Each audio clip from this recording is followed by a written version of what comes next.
ഖബർ ജീവിതം കേട്ടു. വീട്ടിൽ മെത്ത പിരിഞ്ഞു നമുക്ക് കാട്ടിലാറടി മണ്ണാണ്, ചേറിൽ ചെന്ന് കിടക്കണ നമ്മുടെ മേലെ വരുന്നത് കല്ലാണ്. വീട്ടിൽ മെത്ത പിരിഞ്ഞു നമുക്ക് കാട്ടിലാറടി മണ്ണാണ്, ചേറിൽ ചെന്ന് കിടക്കണ നമ്മുടെ മേലെ വരുന്നത് കല്ലാണ്.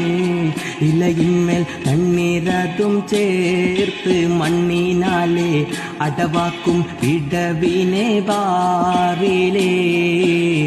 കനമേറും നീതാങ്കല്ലും മണ്ണും അതിന്മീതെ മറവാടും ഖബർ ബഹുജോറിലേ.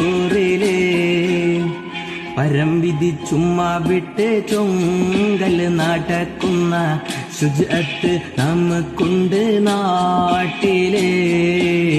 കഥ എന്തെന്നറിവുണ്ടോ നാളെ കിടക്കുന്ന